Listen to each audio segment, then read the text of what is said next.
Orang bermalam-malam jagungan sama teman asik itu kan perlawanan terhadap nafsu kita, syahwat kita untuk mungkin nikmati dugem di bar atau di tempat-tempat maksiat. Itu setan di Indonesia tuh kaku hati sama Ki Jawa. Orang supaya nggak tertarik maksiat itu Ki Jawa cukup ketemu kancane masak terong guyon, gejol-gejolokan zaman mondok, sewengi lulus sangka maksiat. Bar wis tutup. Saya akan cerita sedikit tentang tradisi hujjah.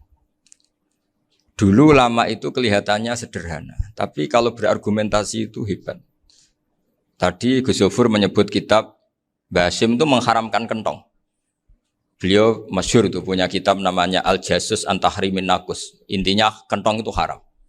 Secara dalil ini meyakinkan sekali karena ketika Rasulullah rembukan sama sahabat, kita dengan apa memaklumatkan orang kalau waktu sholat masuk. Ada sahabat yang usul pakai kentong. Dzaka lin nasoro itu Nasrani. Ya pakai buk itu semacam trompet besar. Dzaka lil Yahud. Kemudian ada yang usul kalau gitu api ya Rasulullah dzaka lil Majus. Sehingga dari hadis itu Mbah Hasyim berpikir kentong itu haram. Tapi Mbah Fakih Mas Kumambang itu mengkritik Mbah Hasyim dengan ngarang kitab Hazruus an Tahrimin Nakus. Jadi beliau ngomentari kitab itu sambil geleng-geleng kepala. Kitab kok keliru nganti ngono itu. Jadi cara pikirannya siapa Ki Fakih. Kentong di Indonesia itu kanggo wedhus dicolong gitu. Pos kampling gitu. Kalau ada banjiran ya kentong, ada maling ya kentong. Jadi enggak ada persamaan sama sekali dengan kentong yang milik orang apa? Nasrani. Sehingga di pondok saya itu ada kentong tapi jelek sekali. Karena itu satu-satunya cara supaya beda dengan kentong yang di gereja. Kalau elek kan mirip kentong di pos kampling. Itu ya agak-agak ilmiah sedikit. Dulu ceritanya Gus Yofur itu saya teruskan. Itu singkat cerita, itu kalau yang di kejadian di Termas itu Mbah Dimyati sudah nyuruh semua kentong disembunyikan karena mau ada Mbah Hasyim. Cerita itu mukarrar di Kiai Fakih sama di Kiai Dimyati Termas. Setelah kentong dikumpulkan semua, Mbah Hasyim datang, seneng, ngiranya Syekh Dimyati ini sependapat dengan beliau, yaitu sama-sama enggak ada kentong. Tapi setelah itu ada santri yang matur, Mbah Dim pun beres kentong pun kula delikno sedanten. Itu di depan Mbah Hasyim. Jadi GR-nya Mbah Hasyim bahwa Mbah Dim itu sependapat akhirnya hilang. Ternyata ini akal-akalan toh gitu. Karena santrinya matur, Mbah Dim pun beres sedanten kentong beduk sudah disingkirkan. Itu di depan Mbah Hasyim. Saking lugunya santri, nah saking ikhlasnya agak ngerti mahalus syahid ini adalah Mbah Hasyim. Saya mau meneruskan cerita Gus Yofur. Dulu, ini cerita dulu. Dulu Mbah Mun ngaji di Lirboyo, tapi Kiai Makhrus ngaji sama Kiai Khalil Harun. Kiai Khalil Harun itu adik juga sekaligus muridnya Mbah Umar Harun. Mbah Umar Harun itu generasi kedua setelah Mbah Ghazali. Beliau menantunya Mbah Ghazali, tapi ya sudah ponaan. Sehingga tradisi ini penting karena saya berkali-kali bilang di mana-mana. Status orang tua dan mbah itu adalah terserah anak cucunya. Bukan terserah mbahnya, tapi terserah anak cucunya. Saya tidak akan bosan mengingatkan ini. Saya pernah di makamnya Nabi Yakub, itu ya dikemuli bendera Israel. Di makamnya Nabi Dawud. Nabi Ibrahim juga dekat sinagog. Sehingga Quran membela Nabi Ibrahim disebut maka anak Ibrahimu Yahudiyya wala Nasraniyya. Karena ketika beliau berposisi di Israel, kemudian penguasanya adalah Yahudi, bisa saja makam ini ditulisi dan distatuskan ala Yahudi. Ya seperti Nabi Yakub. Nabi Yakub itu nabi yang kita yakin tentu berkeyakinan beliau orang baik, orang muslim, orang mukmin, tapi karena di desain mereka ya dikemuli bendera Israel. Dan disebut Abul Yahud. Karena kita tahu nama lain dari anaknya Nabi Yakub adalah Yahuda bin Yakub bin Ishak bin Ibrahim. Sehingga perasaannya orang Yahudi menjadi Yahudi itu yang ngikuti mbah-mbahnya. Nah khawatir saya ketika buyut-buyut kita kaya. Buyut saya itu orang kaya dulu, namanya Mbah Durrahman. Itu kaya sekali, tanahnya banyak. Dulu cerita Mbah Hasyim ya kaya sekali. Mbah Maksum juga kaya. Mbah Abdul Aziz juga kaya. Karena dulu itu inginnya kiai itu yo ketok sugih lah, gak ngel-ngelo santri. Tapi nanti kalau cucu-cucunya sudah ndak alim, itu ndak dianggap punya tanah itu karena untuk fasilitas santri. Aku tak kedonyan, mbah-mbahku ya kedonyan. Buktinya tanah yombo. Karena dia akan menafsiri sesuai cara berpikir. Makanya sanad keilmuan yang diceritakan Gus Zofir itu harus diulang-ulang. Kalau nggak diulang-ulang, maka kita akan berpikir sendiri untuk menafsirkan masyayikhonal kiram atau ajdadanal kiram. Nah, ini yang bahaya, yang sering Quran mengingatkan. Jadi ada status yang disematkan oleh anak cucu kayak orang Yahuda tadi. Yahuda bin Yakub bin Ishak bin Ibrahim itu menstatuskan mbah-mbahnya yang bernama Ibrahim itu Yahudi. Sampai Quran sendiri yang bela makana Ibrahimu Yahudi wala Nasrani. Karena secara geografis sekarang Ibrahim di Israel dan otoritas itu juga milik mereka sehingga mereka bisa masang-masang atribut yang menunjukkan kalau itu Yahudi. Beberapa al-alim al-alamah yang minnah itu sudah wafat dan kadang-kadang zuriyahnya itu tidak kita. Kalau sekarang orang bahasakan kubu sebelah. Akhirnya ya nggak boleh dikholi, nggak boleh diziarahi. Terus seakan-akan yaqtaduna bi ra'yi, seakan-akan mereka berpendapat dengan pendapat syekh ini padahal enggak. Nah, sehingga tradisi ketersambungan sanad tadi baik secara genetik atau secara asbab itu harus terjaga. Saya beberapa kali banyaklah sering diceritain Mbah Mun. Dulu Mbah Munawir ini cerita ya, Mbah Munawir itu hak saking senenge kitab, ben santri ini so ngaji kitab. Itu kalau ada alumni Lirboyo, alim disuruh baca muin di sini itu Mbah Munawir ikut. Saking ingin tasjeknya, ingin ngajari santri bahwa ngapal Quran itu hafal tok, tapi yo paham. Dan penggalenya Mbah Munawir itu sampai klimaknya dulu Mbah Zaini itu nate nikah sama Nyai Komariah kalau nggak salah, binti Karim, binti Manap. Punya putra Gus Habib, Gus Doha yang diantara putrinya dinikahi Gus Rozin. Terus akhirnya kesampaian juga ketika Mbah Munawir punya mantu alim alama namanya Mbah Ali Maksum, angsal Nyai Hasyimah.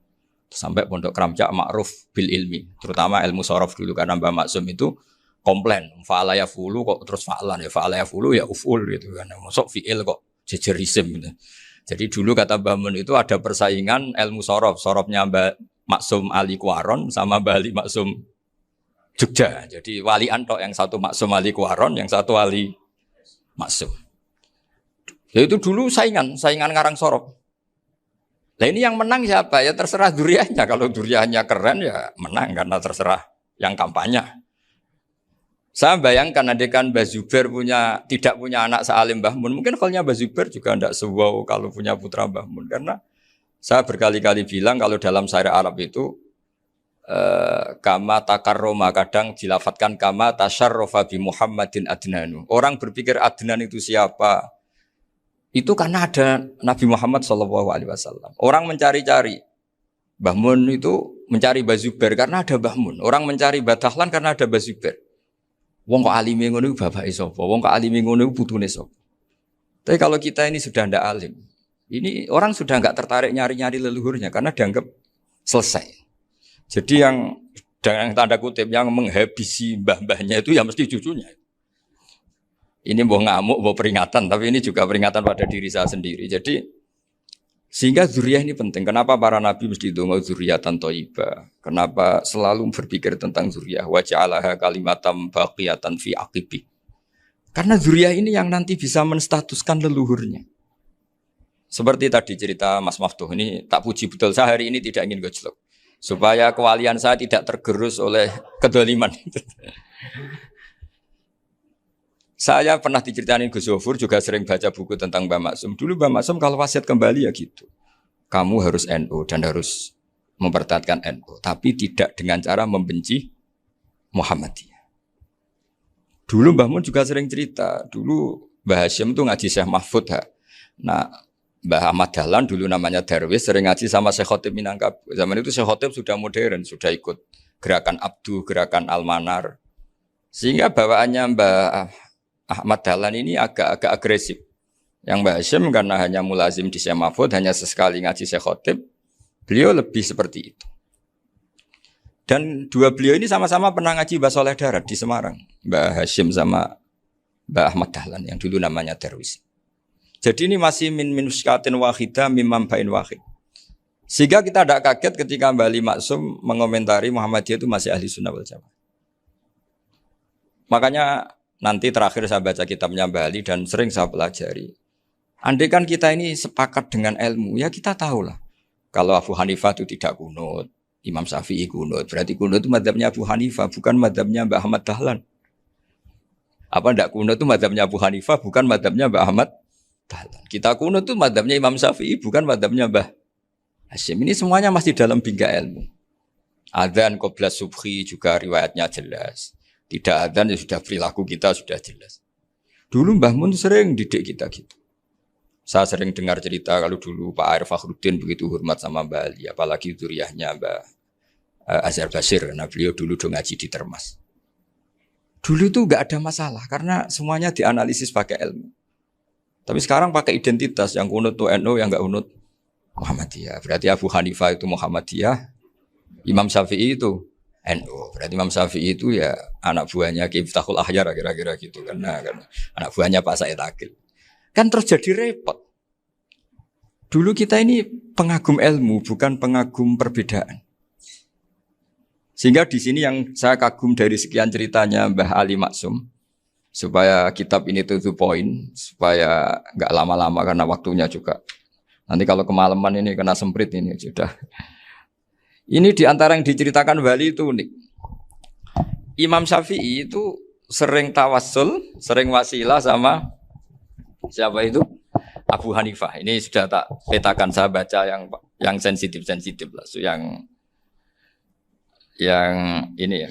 Ziyar al-Babus Samin, terus sebentar ini yang bab tawassul.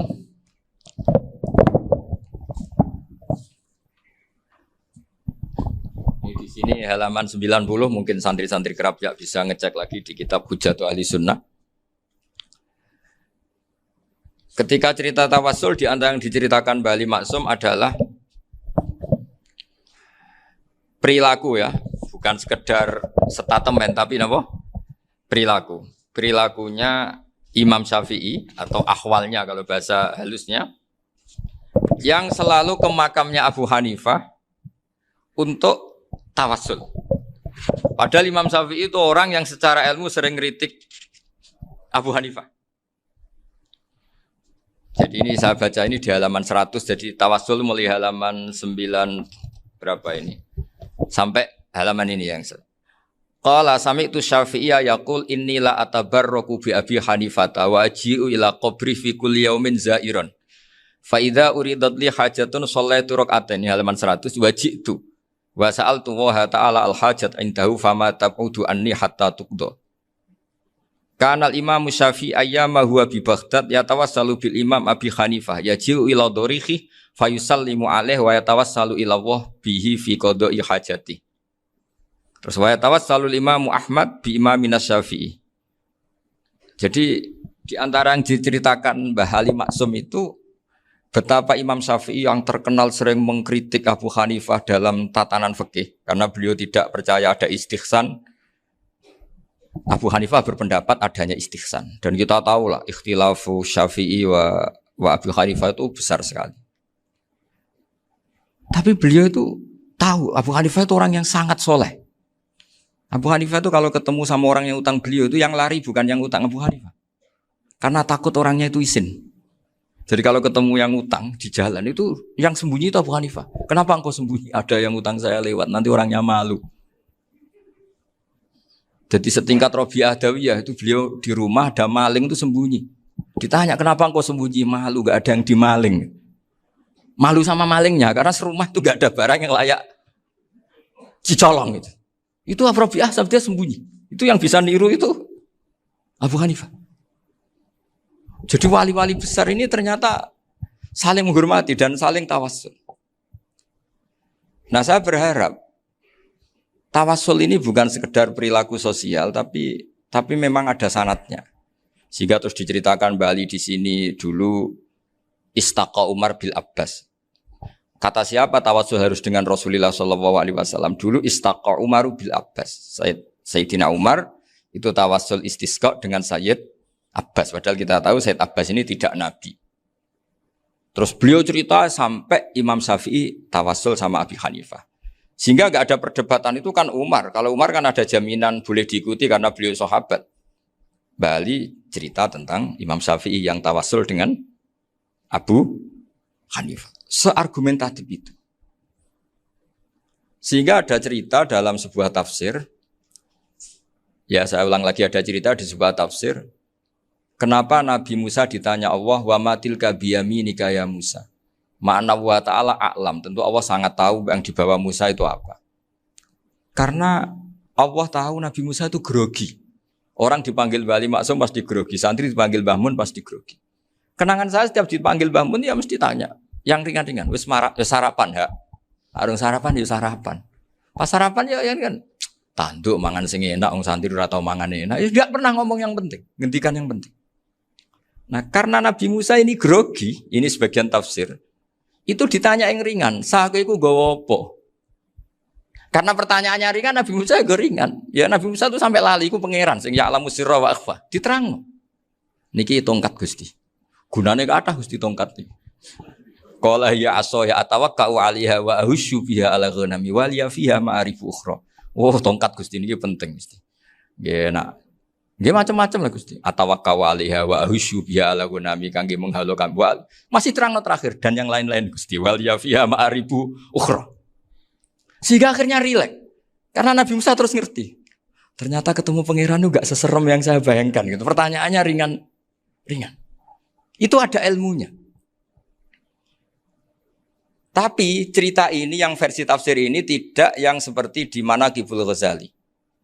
Di beberapa kitab tentang Manaqibul Ghazali diceritakan di alam roh Nabi Muhammad SAW itu yubahi bi ummati, saking yubahinya sampai ngendikan ulama ummati ke anbiya Bani Israel. Ulama umatku itu pinternya atau statusnya itu mirip-mirip lah. Kaf itu ya mirip-mirip lah, mirip-mirip gaya ulamanya nabinya Bani Israel. Akhirnya Nabi Musa itu tersinggung sekali. Bagaimana mungkin ulama disamakan dengan apa? Nabi. Sehebat-hebatnya ulama itu kan tidak akan yabluhu darajatan nubuwah atau yartaqi ila darajatin nubuwah. Itu akhirnya, ya kalau kamu nggak percaya panggil. Yang dipanggil Imam Ghazali. Ya Nabi Muhammad juga nggak mau kalah itu. Kalau manggil ulama RT ya kalah keok. Gitu. Akhirnya Imam Ghazali datang, ditanya sama Musa, Mas Muka, nama kamu siapa? Ana Muhammad bin Muhammad Al-Ghazali At-Tusi Asy-Syafi'i. Itu disebut panjang. Terus Nabi Musa guyu-guyu. Kamu lama kok ngomong yang nggak penting. Ditanya namanya kok penjelasannya sepanjang itu. Dianggap itu satu kesalahan. Masa tanyanya nama kok ditanya. Jawabnya Muhammad bin Muhammad Al-Ghazali At-Tusi Asy-Syafi'i. Kepanjangan itu. Ketika Nabi Musa agak mencibir, agak gimana itu. Terus saya Imam Ghazali, kalau ini masalah, lebih masalah jenengan. Apa itu? Yang tanya jenengan tuh Allah ya alamu sirra wa akhfa. Dan Allah hanya tanya wa ma tilka biyaminika ya Musa. Harusnya jenengan jawab aso ya titik, bukan kepanjangan. Atawakkau 'alaiha wa syubha itu kepanjangan. Allah tanya yang di bawah kamu itu apa? Yang di tangan kamu. Harusnya jawabnya hanya aso ya. Tapi kenapa penjelasannya sepanjang itu? Sampai terakhir waliya fiha ma'aribu ukhra. Terus pinter tenan kayak gitu. Terus ada Nabi Musa terus bilang, ya pinter tenan aja gitu. Padahal kita tidak pernah GR seperti itu kan kebetulan Imam Ghazali. Gitu. Kalau yang lain mungkin ya keok lah kira-kira gitu. Tapi ini cerita dalam khazanah keilmuan. Benar yang dikatakan Gus Zofur. Saya termasuk orang yang pernah mondok Lirboyo Pasanan. Jadi setelah saya disuruh nemani Gus Kamil, tahun berikutnya Gus jenengan disuruh. Pokoknya anakku mbok sak wulan lah kudu tau mondok Lirboyo. Piye-piye aku tau ngaji Wakarim. Terus yang disuruh mbaturi Gus Kamil itu saya. Jadi saya pernah 1 bulan tuh di Lirboyo. Karena saya ini santri beling ya, kontraknya pokoknya penting ziarah Bakarim. Biasanya enggak pernah ngaji, ya. Pokoknya gerbar ngisa. Ziarah ya sudah. Ngaji subuh ingat saya sama Gus Imam. Itu dari 17 hari ingat saya ngaji 2 kali. Tapi kalau ziarah ke Bakarim sudah lupa jumlahnya karena memang kontraknya disuruh ziarah. Sampai seperti itu. Dan saking senengnya bangun sama Mbak Karim saya masih ingat. Ngamplopi salam template itu masih ingat. Untuk Gus Anwar, untuk Gus Imam, untuk Gus Kafabi, termasuk untuk Gus Maksum. Itu malam-malam saya dijak ngamplopin. Zaman itu saya masih ingat, selawewu. Zaman itu kos 1 bulan itu 13.000. Jadi kira-kira kalau 25.000 itu untuk kos 2 bulan. Jadi saya krusnya itu pakai kos. Saya masih ingat Mondok Sarang itu kos 1 bulan 13.000. Berarti kira-kira 500.000 itu di amplopin sendiri sama Bang. Ini untuk Gus War, ini untuk Gus imam ini untuk Gus. Padahal Gus Imam ini mondoknya sudah di Mbah Mun. Itu Mbah Mun hormatnya sampai untuk jatah salam tabligh. Nah yang ribet kebalikannya, kita pulang Gus Imam karena melihat Gus Kamil ini putrane Mbah Mun, Gus Kamil disangoni. Saya juga disangoni karena Gus Imam dulu ngaji juga sama Pak D saya. Sama keluarga saya. Itu kata Gus Kamil setelah keluar, mau kamu nih gue abal, berarti gue aku. Karena ini penting, ini kalau sampai dianggap tukar guling, ribet deh. Jadi ditakwil sendirilah, mau kamu nih gue abal ya, boten wis, yes berarti halal. Tapi sama Mbah Mun ya ditanya. Ditanyanya bukan apa, karena untuk meneruskan tradisi bahwa kalau kiai ketemu itu ya saling memberi hadiah, saling itu sudah fakat dimubeni adena juakum apa, sodaku. Sehingga ketika Kapya ini punya Bali Maksum alim alama, kemudian melahirkan murid-murid yang juga ipar kayak Mbak Warsun bisa ngarang apa Kamus Al-Munawwir, Pak Bik juga punya karangan Kamus Al-Mu'asir. Saya itu punya semua. Karena ini adalah buah dari bahwa kita ini tidak kalah sama produk-produk yang di sana. Bahwa produk di kita ini sudah cukup untuk mengantarkan orang menjadi alim alama. Dulu Mbak Zubair ke Mekah ya sudah alim alama. Gus Zufur ke Al-Azhar sudah alim semua. Teman-teman kita ke Mekah itu sudah alim semua. Padahal produk mondoknya ya tadi. Mau digojlok kiai ini, terus mangkel be keamanan biasanya. Biasanya musuh besar pondok itu keamanan. Jadi bukan berarti gojlok ibunya Gus Maftuh enggak. Biasanya keamanan itu musuhnya apa? Banyak. Itu tradisi keilmuan itu harus dijaga dengan hujjah dan dengan tadwin, dengan pembukuan. Saya punya sekian cerita ya, misalnya dulu kita mungkin iskal itu janggal. Kenapa sih orang Islam tukaran sama orang Islam? Sehingga di antara doa Nabi yang enggak dikabulkan Allah, enggak boleh dikabulkan sama Allah enggak boleh, bukan berarti enggak mustajab. Redaksinya famana aniha, memang enggak boleh. Redaksinya bukan falam yastajib lahu tapi famana aniha. Di Al-Marrah As-Salisa ini Nabi dilarang, yaitu melarang umat Islam itu jangan sampai tukaran sama umat Islam sendiri. Itu kata Allah, ya tidak bisa kata Allah, kalau itu tidak saya kabulkan. Itu dulu guru-guru kita nyontohkan sederhana. Kira-kira kalau saya tukaran wek Gus Zofuru, Mbah Mun luwih ikhlas dibanding ditukari wong liya. Nakno kakak ditabuk adik, wong tua luwih ikhlas dibanding ditabuk tonggo. Barokahnya membaca kita lebih mentoleransi. Kalau ada Mbah Hashim dikritik Mbah Fakih Mas Kumambang, kita ikhlas itu. Tidak dikritik guru PAUD, itu kan. Atau dikritik orang-orang yang nggak bisa ngaji. Artinya ternyata keliru kita bilang kiai kok tukaran. Justru bagus kiai tukaran. Dibanding kiai dikritik guru PAUD atau dikritik orang-orang yang nggak bisa baca kitab. Akhirnya barokahnya baca kita menjadi tahu. Dulu Mbah Mun sering cerita, ini masih cerita silsilah ya. Jadi Mbah Ali Maksum tadi kita tahu di antara guru besarnya Mbah Ali Maksum tentu Mbah Mahfud Termas. Beliau adalah adik dari Kiai Mahfud Termas. Mbah Dimyati ini adik Kiai Mahfud Termas. Itu punya saudara namanya Abdur Razak, juga punya saudara namanya Dahlan. Itu yang membawa Thariqah Syadiliyah di Solo Raya. Yang sekarang alhamdulillah diteruskan Gus Wafi. Dulu di antara pesannya Mbah Mun ke saya, hak Wafi kandani kon ziarah ning Mbah Dimyati. Mergo Thariqah Syadiliyah dulu itu yang bawa keluarganya Mbah Dimyati. Jadi semuanya ini masih dzurriyyatan ba'duha min ba'd. Nah pesan saya karena tadi Mbah Munawwir yang termasuk orang pertama yang bawa Quran, bawa qiraah sab'ah. Kenapa saya bilang termasuk? Karena kalau bilang paling pertama ini nanti butuh data. Dan itu agak kerepotan lah. Tapi yang jelas mimman istahara lah. Mimman istahara yang membawa sab'ah ke sini itu adalah Mbah Munawwir. Terus beliau ngajarkan diantaranya ke Mbak Arwani, pakai kitab Satibi, pakai kitab Nazmus Satibi. Terus Nazmus Satibi itu diteruskan oleh Mbak Arwani, ditulis. Yang nulis dulu Mbak Dola Salam. Bapak saya itu murid Mbak Dola. Dulu Mbak Dola sebelum ke Mbak Arwani ngaji sama Ki Said di Sampang. Bapak saya sebelum ngaji di Mbak Dola sudah hafal Quran lewat buyut saya sendiri namanya Ki Zubaidi. Yang Ki Zubaidi akhirnya jadi menantunya Mbak Ahmad Su'eb. Jadi buyut saya kandung ini namanya Sofia, itu angsal keluarga Lasem yang adiknya. Sofia ini punya adik Badi'ah yang jadi ibunya Ki Sahal. Terus Ki Sahal punya Mbak Yu namanya Muzayanah, punya di Garwa Ki Mansur punya anak Gus Qayyum. Jadi dulu ibu saya, ibunya Gus Sofur, ibunya Pak Maftuh itu semuanya di Lasem. Karena saya dari keluarga Gen ya Lasem, dari keluarga sanad guru ya Lasem. Tapi Lasem Bahdawi itu dulu ngajinya di Mbah Umar Harun di Sarang. Nah, Mbah Umar Harun ini menangi Sayyid Ahmad Zaini Dahlan. Sayyid Ahmad Zaini Dahlan ini punya cucu keempat yang hidup di Sedan, terus makamnya di Lasem. Namanya Habib Haidar, itu yang nulis biografinya Mbah Maksum. Mbah Maksum bukan Bali, biografinya Mbah Maksum. Itu ditulis oleh Habib Haidar, namanya Haidar bin Hasan bin Sodaqoh bin Ahmad Zaini Dahlan. Nah, Habib Haidar ini menantunya Sayyid Hamzah Sato. Hamzah Sato itu Hamzah bin Abdullah bin Umar. Itu kakaknya Sayyid Abi Bakar Sato, Sohibul I'anah. Nah, Sayyid Umar ini yang dulu ngajari mbahnya Mbah Mun namanya Ahmad bin Syuaib. Nah, di antara ajarannya adalah baca kitab-kitab kecil yang bisa dihafal. Dibawalah ke sarang jadi metode muhafadzah. Tapi kemudian lama-lama oleh pondok itu jadi syarat kenaikan kelas. Dulu gak ada muhafadzah untuk kenaikan kelas ya, supaya orang alim itu harus hafal, lama-lama dipakai syarat untuk muhafadzah. Jadi semua ini sanad harus kita ingat supaya kita bisa menjaga tradisi.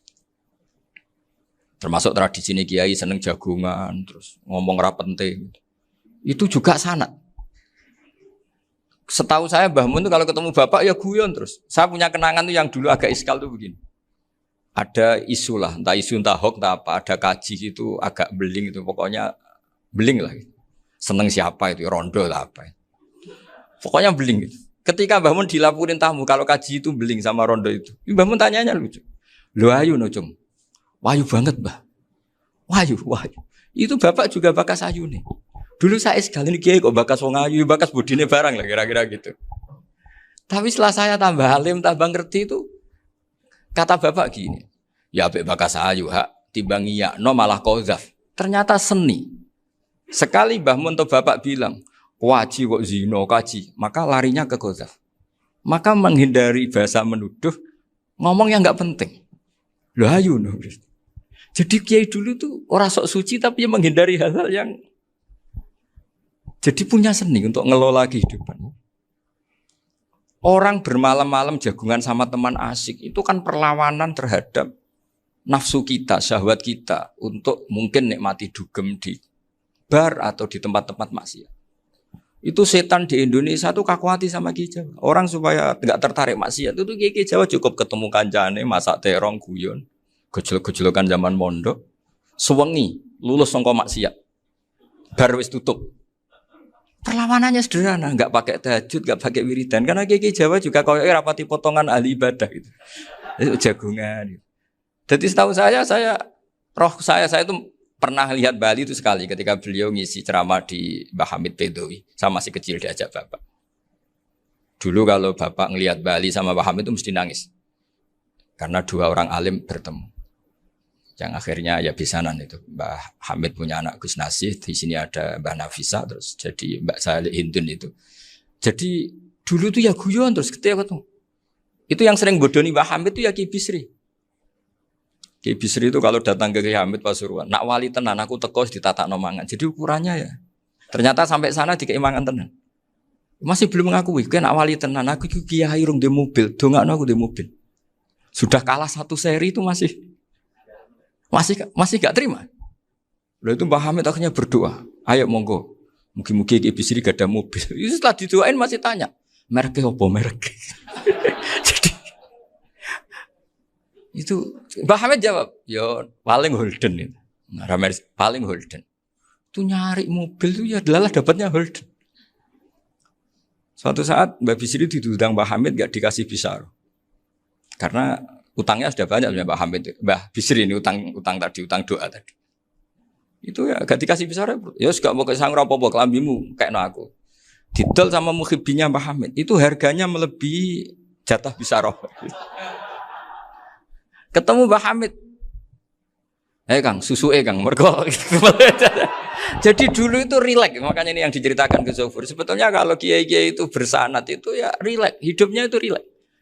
Karena rileks ini perlawanan terhadap kemungkaran. Saya dulu musyawarah sering sama Gus Zofur usul fikih. Itu jelas di antara yang ditulis Lubil Usul itu.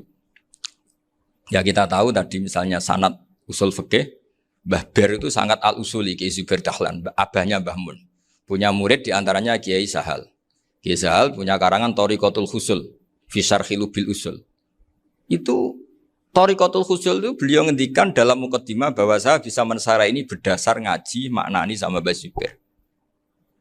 Terus beliau mengutip sarah itu dari kitab Nailul Ma'mul. Beliau ngendikan binus khotin khotiyah ghairi matbu'ah. Dan itu ditemukan di Kiai Mansur di Lasem. Karena Kiai Mansur iparnya Mbah Sahal. Mansur bin Khalil itu diantara katibnya Syekh Mahfud. Jadi semuanya ini sambung. Mbah Ber saking ahli usul fikihnya, kalau ngajar usul fikih itu kalau guyon takriran saya ini lebih memahamkan ketimbang sarah. Ya sudah, terus Mbah Zubair, Kiai Fakih, terus Syekh Mahfud. Di sini Syekh Mahfud termasuk orang yang dekat Mbah Munawir sampai putrane Mbah Mahfud namanya Gus Muhammad dibawa Mbah Munawir, kemudian mondok di Termas diantaranya, terus dinikah jadi menantunya kalau nggak salah Haji Taslim di Betengan, kemudian sekarang juriannya Mbah Mahfud di Betengan. Ini nggak boleh hilang secara seperti itu. Diantara di usul fikih diterangkan ketika diantara 5 hukum itu ada yang bernama mubah. Mubah itu boleh dilakukan, boleh ditinggalkan, dan kalau dilakukan ya tidak berpahala, tidak disiksa. Itu ada ulama yang protes. Protes nggak bisa seperti itu. Ithma min mubahin illa wa yatahaqqaqu bihi tarku haramimma. Fa'il zamu minas sukun tarkul qatli wa minas sukut tarkul qadaf. Tidak bisa, mubah itu tidak ada. Kalau kiai jagungan semalaman, itu Allah ngitungnya itu hada taroka dugem, wahada taroka delok dangdut, wahada taroka kada wakada. Oh, itu luar biasa. Dan kita ngikuti yang seperti itu saja. Gak usah tahajud, gak usah witir telulas, kaya ora kuat timbang gremeng. Sewengi jagungan, setan ngenteni kita tergoda maksiat, ternyata maksiatnya sampai tutup, kiainya masih apa? Jagungan. Jadi jagungan saja ada ilmunya bahwa itu perlawanan terhadap tarkul ma'asi. Sehingga bagaimana Anda katakan mubah ini mubah, toh gunanya adalah tarkul haram. Meskipun efek mubah juga bisa tarkul wajib, wae bojo blonjo turu. Karena wae ngrumat ibuke turu. Itu halal wajib. Jadi mubah itu resikonya ya bisa tarkul wajib, bisa tarkul haram. Sehingga kalau sanad ini terjaga secara baik, secara kultur, saya sering juga sakuan sama Gus Yofur, itu mesti tak niati gitu. Jagungan wong alim Gus ibadah dan menikmati ibadah adalah dabul auliya wa dabul ulama. Kata Imam Ghazali, pada akhirnya waqud buhadaddin al-istilzat bil mubahat. Kata Imam Ghazali, pada akhirnya qutbu hadaddin, madaru hadaddin, pokok dari agama ini adalah melawan kemaksiatan dengan kita menikmati al-istidzat bimubah. Kita menikmati sesuatu yang dibolehkan Allah Subhanahu wa taala. Dan seperti ini itu bisa qasmu dhuhri syaitan, bisa menghancurkan punggungnya setan. Karena kalau melawan setan dengan ibadah ini kadang kita capek selain isra potongan. Tapi nak kangkang ning komplek H gitu jagungan mbek kancane, ngenang melarate, mbok ngenang ra sekolah ramunggah, kenangan sing ramunggah diarani istiqomah. Gitu kan. Diarani tulus zaman, kok sing munggah dianggap kesusu. Saya ini punya pondok Quran, kalau ada yang hafal 3 tahun mesti digojlok kancane. Gak apik kesusu itu. Kesusu itu mesti tidak barokah karena tergesa-gesa apa? Hatam. Sehingga yang enggak hatam-hatam itu kayak partai mayoritas. Ini yang partai tulis zaman katanya. Ahli sabri katanya. Akhirnya di pondok gara-gara itu mau guyon tapi enggak ada stigmasi yang enggak naik. Di Pondok Sarang itu saya punya teman itu banyak yang sekelas dengan saya, sekelas sama Gus Kamil, akhirnya sekelas dengan Gus Sofur. Padahal saya ini kakak kelas. Saya temannya, Gus Kamil temannya Gus Sofur. Ini anak ini nggak pernah naik, itu nggak dicibir di pondok. Karena guyonan tadi, guyonan bahwa ini bagian dari bentuk apa? Istiqomah. Nanti yang goblok juga tenang. Karena kiainya cerita, kadang santri goblok ya barokah. Di sini pondok akeh santri ora tau sinau ning omah dadi kiai gede. Selalu kiainya tuh cerita seperti itu. Akhirnya sing goblok ya bangga dengan kegoblokannya. Iya, jadi kiai itu orang yang meskipun guyon ini barokahnya Masya Allah. Dan setahu saya kiai-kiai alim itu ya senengannya guyon karena tadi guyon itu luar biasa. Bapak saya itu kalau pesan sama saya itu enak ngaji ya guyon nice. Wong ning omah mikir utang, mikir wedi bojo macam-macam kok ngaji mbok jak nangis pisan, nangis ping pindho katanya. Sudah jak guyon ae. Paling gak lali. Dan beliau punya dalil kul bi fadlillah bi rahmati fa bidzalika falyafrah. Jadi jangan sampai orang ini farah bil maksiat, jangan sampai orang itu. Dan ini yang saya kenang dari sekian cerita murid Bali. Mbah Ali Maksum ya senangane guyon. Gejol-gejolkan mbek santri guyon. Ini saya maklumatkan ke semua santri beliau bahwa ini bukan sekedar guyon, tapi al-istildad bil mubahat.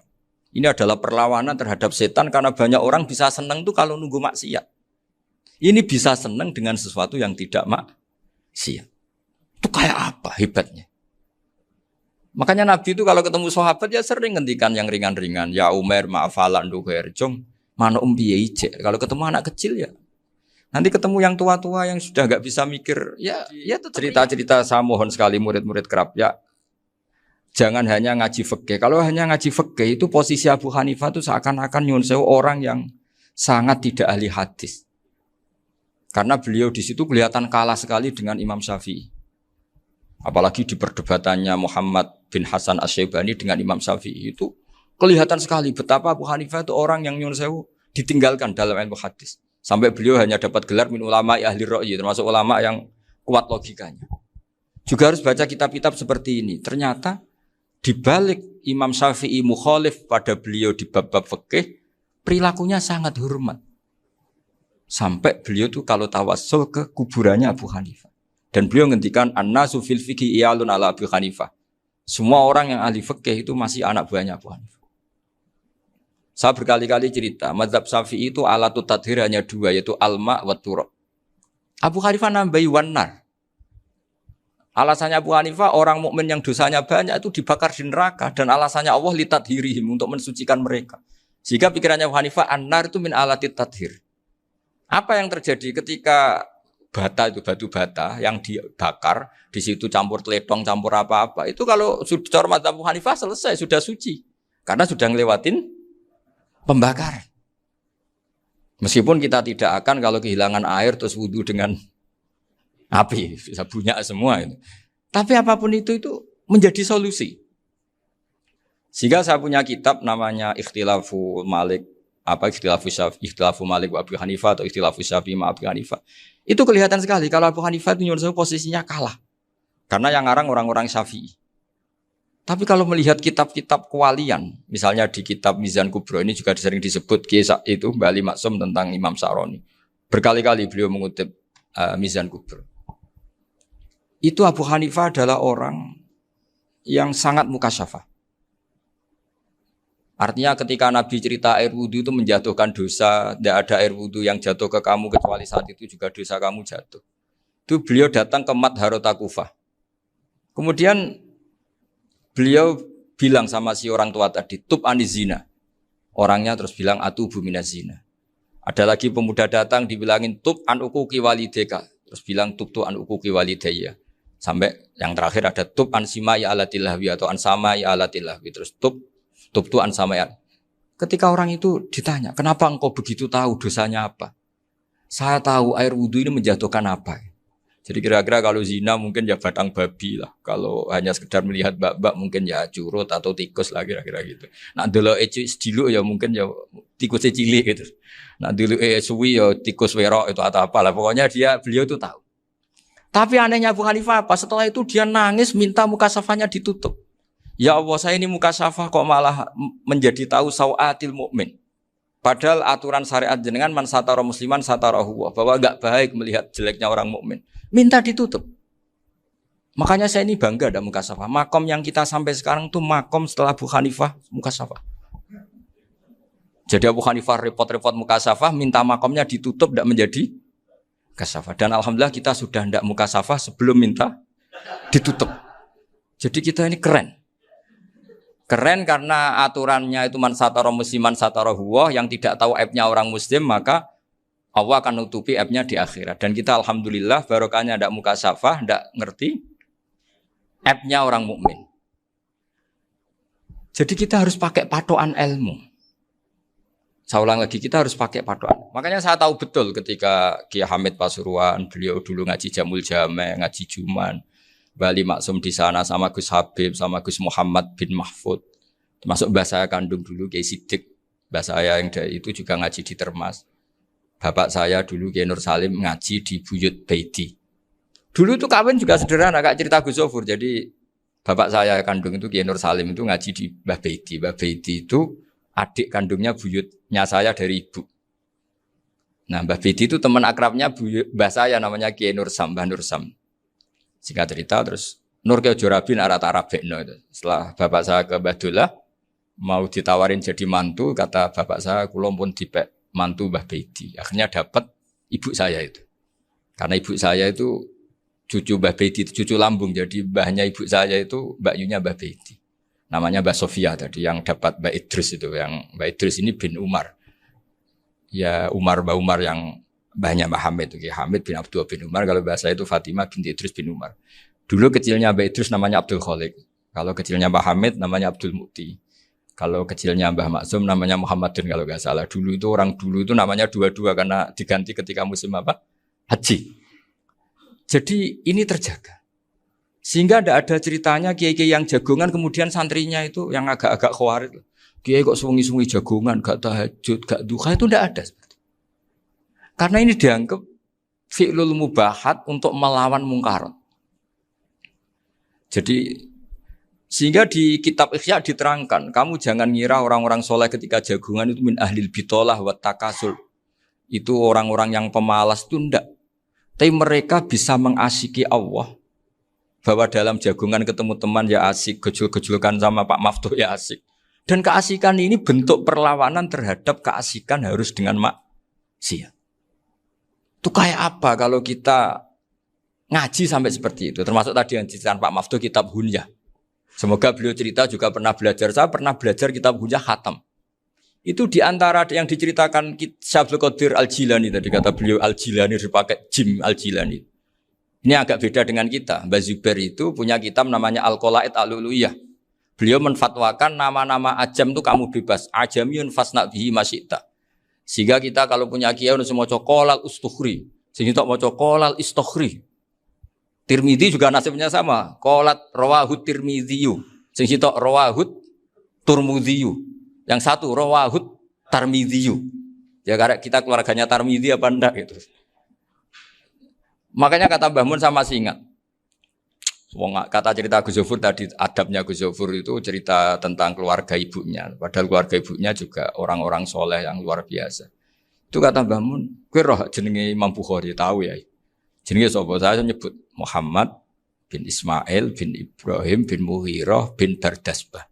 Lah iya Bardasbah mbok waca Bardisbah yo. Lah cara kene mbok Parmin mbok Parlan. Jadi Bardisbah mbok Bardasbah iku cara kene yo Parmin mbok. Iku rak Mbah Fadl Senori, dadi kabeh diwaca Arab. Jenenge Mbah Umar Harun. Dhisik yo wong sarang, Mbah Harun, Mbah Kirun yo ora roh, wong dhisik yo wong kuno. Jadi kalau versi Mbah Fadl, termasuk yang pertama bikin nasab Mbah Maksum itu tulisannya Mbah Fadl yang dikutip Habib Haidar tadi. Ya saya seperti Gus Zofur juga mencari-cari hubungan ulama-ulama di Jawa. Itu Mbah Mun itu kalau bicara mbahku harus jenis Kiai Serut. Kalau ditulisannya Mbah Fadl itu Syaraf. Jadi Mbah Fadl itu fanatik orang-orang alim itu ditulis Arab. Kalau Mbah Mun itu Jawa.